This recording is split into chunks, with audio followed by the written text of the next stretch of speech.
Welcome to War Bios, where we delve into the most pivotal battles in history, examining the strategic decisions, tactical innovations, and human experiences that shape the course of warfare.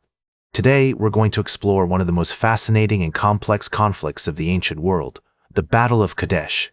This epic clash between the Egyptian and Hittite empires in 1274 BCE is a masterclass in diplomacy, strategy, and tactical maneuvering, showcasing the cunning and bravery of two of history's greatest leaders.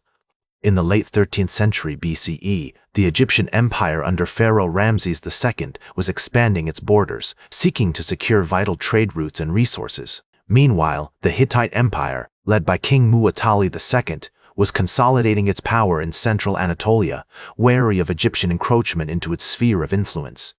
The seeds of conflict were sown when Ramses II, determined to assert Egypt's dominance, began to push northward into Syria, a region long contested by both empires.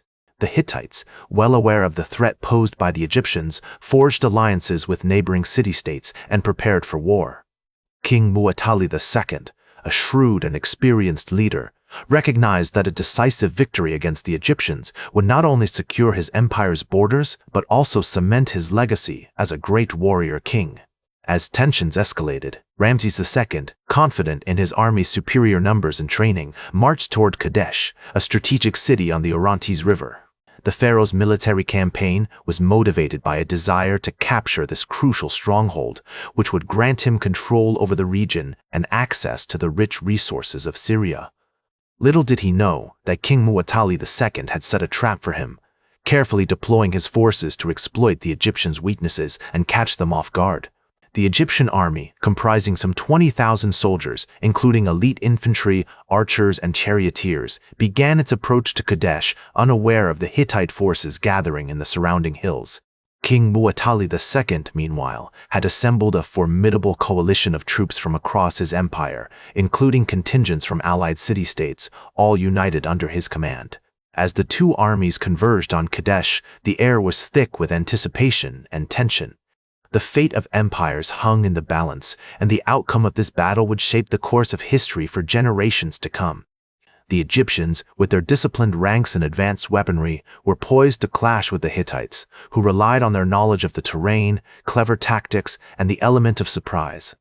As the Egyptian army approached Kadesh on May 12, 1274 BCE, they were met with a cleverly devised Hittite trap. King Muwatali II had positioned his forces in a way that would exploit the Egyptians' weaknesses and catch them off guard. The Hittites had divided their army into two main contingents, one led by Muwatali's brother, Hattusili, which would attack the Egyptian flank, and another led by Muwatali himself, which would engage the Egyptian front lines. The Egyptians, unaware of the impending ambush, began to cross the Orontes River, their infantry and archers leading the way. Meanwhile, the Hittite chariots, hidden behind a screen of hills, waited for the perfect moment to strike. As the Egyptians reached the midpoint of the river, the Hittites launched a surprise attack on their flank, led by Hattusili's contingent. The Egyptian forces were quickly thrown into disarray, with their lines broken and their troops scattered. Ramses II, realizing his army was in danger of being encircled, rapidly deployed his reserve troops to reinforce the flanks. However, the Hittites had anticipated this move and were prepared to counter it. The battle raged on for hours, with both sides suffering heavy losses. Despite being outnumbered, the Hittites held their ground, using the terrain to their advantage and employing clever tactics such as feigned retreats to lure the Egyptians into kill zones. One of the most significant events of the Battle of Kadesh occurred when a group of Egyptian soldiers, separated from the main force, stumbled upon a Hittite messenger carrying a scroll with vital information about the Hittite army's deployment.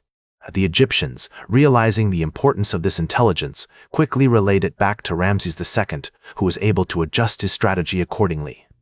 This incident highlights the crucial role that intelligence gathering and adaptability played in the outcome of the battle.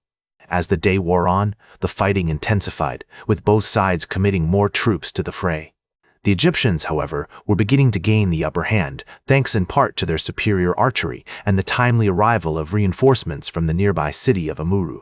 The Hittites, despite their valiant efforts, were slowly being pushed back. King Muwatali II, aware that his army was on the brink of collapse, ordered a final, desperate assault on the Egyptian lines. The Hittite chariots, supported by infantry and archers, launched a fierce charge against the Egyptians, who held firm despite suffering heavy casualties. In the heat of the battle, Muwatali himself is said to have exclaimed, "I am the great king, the hero, the mighty bull. I will not be defeated by these Egyptian dogs." As the Hittite chariots crashed against the Egyptian lines, the outcome of the battle hung precariously in the balance. Despite their valiant efforts, the Hittites were ultimately unable to break through the Egyptian defenses, and their army began to falter.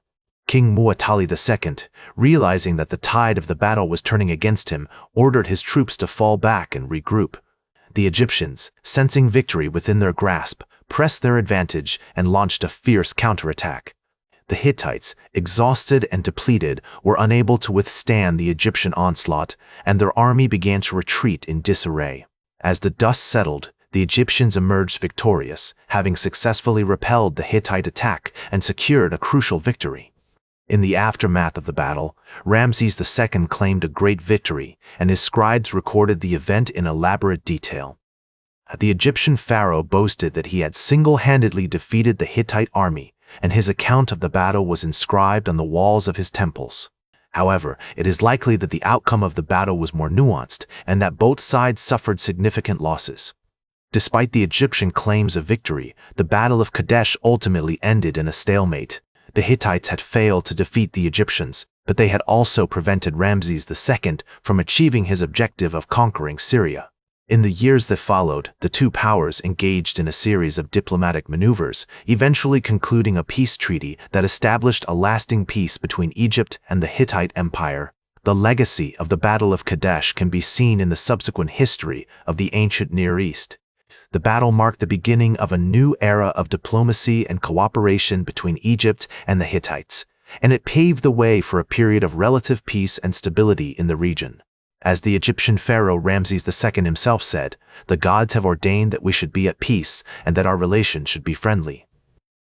Today, the Battle of Kadesh is remembered as one of the greatest battles of the ancient world, and it continues to fascinate historians and scholars.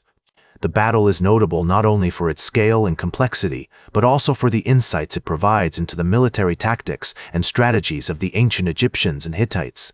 The discovery of the Egyptian-Hittite peace treaty, which was inscribed on a clay tablet and discovered in the 19th century, has provided a unique window into the diplomatic relations between the two powers. The Battle of Kadesh also holds an important place in the history of warfare, as it marks one of the earliest recorded examples of a large-scale battle between two major powers. The use of chariots, infantry, and archers in the battle foreshadowed the development of modern warfare, and the tactics employed by both sides continue to influence military strategy to this day. The battle marked a turning point in the history of the Near East, and it paved the way for the rise of new powers and empires in the region. That's all for today's War Bios. Remember to like, share, and subscribe, and until next time, I'm General Biography reminding you to keep marching toward victory.